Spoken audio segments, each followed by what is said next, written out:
idea for an app that he's going to create in 45 minutes in the chat. While we're moving on to Bortnyk and Nihal. Okay, and we jump in at a very early stage. For those who are big fans of Olexandr Bortnyk, you know his favorite opening is the Jobava London system, which means pushing the d pawn, bringing your knight out, and then pretty much without fail, bringing your bishop out to this f4 square. That's the London system. There's a twist with the white knight that's just been traded off coming out, but he and Daniel Naroditsky, good friends. They were huge supporters of this opening. They played it game in, game out, got so much success. Nihal Sarin with black has gone for one of the most solid systems, planting his bishop on a light square, trying to trade off the white counterpart here, and installing a pawn in the center. White has doubled pawns, so at some point I'm expecting to see one of them step forward to trade off. You don't want doubled pawns for the rest of this game. Early days, but a very solid start for both sides. I guess Nihal Sarin is one of the players who really want to qualify for the EWC. He got to play it last year. He managed to qualify into the Esports World Cup. He said it was a great experience. He hated his results that didn't go as he was hoping, but he is a player that is so much better in these faster formats. Exactly. I love Nihal. He's just one of the nicest players you'll ever meet. I've been on a team before with him in the Spanish league, and every team dinner, every evening, he would just sit there on his phone playing bullet chess for hours on end, and he would be like, sorry, please don't talk to me, I'm playing bullet. And he loves speed chess more than anyone I've ever met. Of course, super strong grandmaster in classical. He's really leveled up over the last couple of years, but he is world class when the clocks are low. Instincts, so sharp. He's played, I think, hundreds of thousands of games online at this point, just in Blitz alone. And big threat from Nihal Sarin. He wants to land a fork with his knight. That's an undefended pawn. Watch out, Bortnyk on the defensive. Just wanted to let you guys know as well, with Magnus, who we've been following for the first 3 games, he's now playing against Menua Jacobian. And Magnus has the white pieces in that game. Magnus really needs to put that streak together. He's won 1 game in a row. It probably needs to be at least 7 or 8 to have any impact on this tournament. Nihal Sarin looking away while Bortnyk starts to think. Both of these players are known as bullet fiends as well. So if the clocks tick down to 1 minute each, they're still super strong. So accurate. They rarely blunder. That's, I think, the main trait between these two.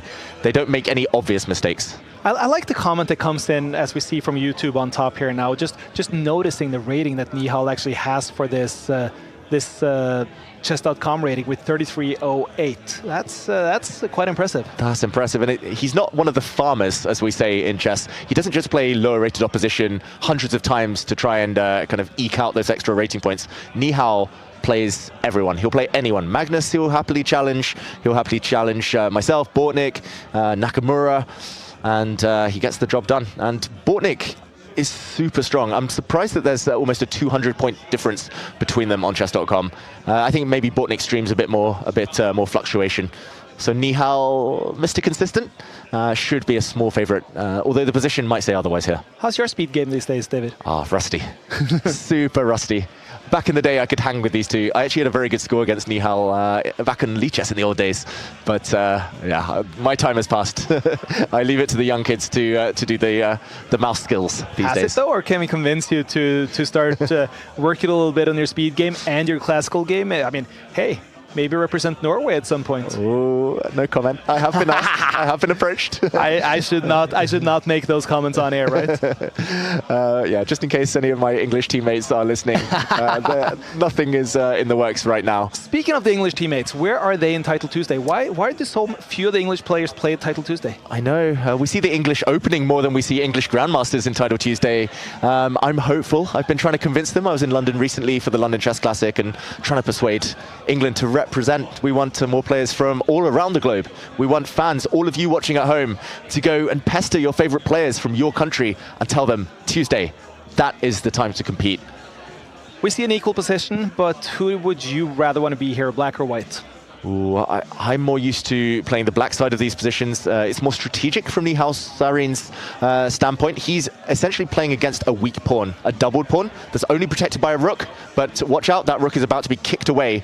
And once that rook kind of retreats and disassociates itself with that pawn, that is a material advantage. But the other side of the coin is that short-term, Bortnyk has chances. Look at the black king. Not much protection. A pawn has already advanced in front of it. There are some weak dart squares. And what does he have? He has a dart squared bishop. So at some point, the bishop could land forward. You need a queen or a knight maybe to add to the mix to really get at the enemy king, which doesn't feel comfortable. So Bortnyk, this is the moment. He needs it here and now. Wow. Bortnyk. Trying to see if we could hear what Bortnyk was saying, but it just stopped talking here. But from what you're saying, I mean, the time reflects a lot of what you're saying as well. I mean, he's now 1.5 minutes behind as well. Exactly. And look at that, Nihal meditating, but the piece is still moving. He's using his Jedi mind tricks to move the mouse, to move the pieces, and wow, Bortnyk presses the chaos button. He gives up a rook for knight.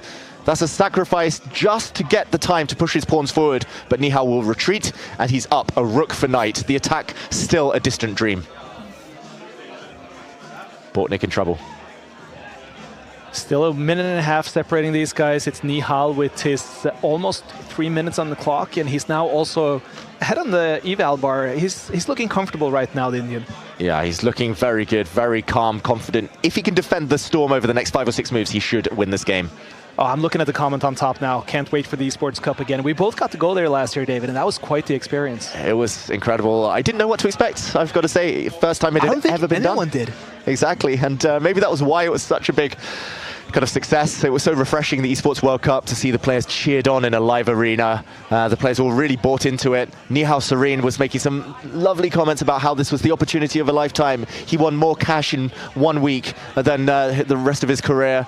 And yeah, it was just a feast of chess. And we'll see most likely at least one of these two back there, if they can continue their speed prowess in Title Tuesday this split and next. They're on course for qualification if they can keep racking up those points. But here we see Bortnyk. It's the last roll of the dice. He's going for the black king. Look at how close the white queen is. Dangerous, but needs backup. Nihal therefore blocks that side of the board. On the other flank, it's been pure dominance, and watch out, Nihal is threatening not just the white knight, but also a queen trade. A check would force the queen off the board, and that would spell the end of the attacking chances. Bortnyk needs a stroke of brilliance here. He needs some luck. He needs a blunder from Nihal Sarin to save this game. Is there any way, I mean, is there somewhere where you can imagine that blunder happening right now, or is just 2 minutes too much time on the clock? Yeah, I think it's too much here. This is a really good try, though. I'm impressed by this last move by Bortnyk. He's giving up his knight willingly. He's saying, please, please take me. The white rook would then lift, attacking the black queen. And watch out, after the white rook lifts, the white bishop will jump out the way, and the white rook would have a clear path towards the open, naked black king. That would end potentially in a checkmating attack. So Nihal Sarin calculating carefully whether he can take the bait. Taking this knight might actually backfire, might rebound. That's the most natural move for black. So there is still trouble. And look at the clock suddenly. The difference is shrinking. What to do? 1 minute for Nihal Sarin. And this is the only way that he can really get in trouble right now, isn't it? Exactly. He needs to be brave here, Nihal, and find a solution. Maybe that involves using one of the, I was going to say, moving one of the black rooks and sliding it across. Still much better for black, but no longer winning. Bortnyk, can he miraculously save this game? Jumping with the knight has to be on the radar. Maybe you can jump it forward with a sacrifice to blow open the black king even further. Bortnyk, though, 30 seconds, needs to speed up.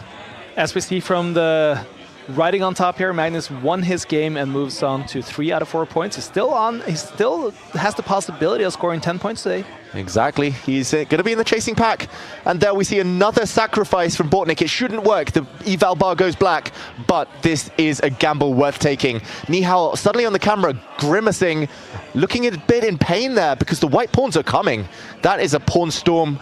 That is going to break the black defenses if white gets one more move. He's got a small window. What can he do here? Does he take this pawn with his bishop? Does he take it with his rook? Does he try to bring his queen back? Nihal actually takes a pawn, and suddenly this is turning. He has to give up his bishop. Watch out. And he's walked into a checkmate. Nihal Sarin has just blundered. Bortnyk with a checkmate. Turns it around. And look at the reaction from Bortnyk. He points to the camera. That is such an in-your-face as well when he does that. But look at Nihal. He's devastated right now.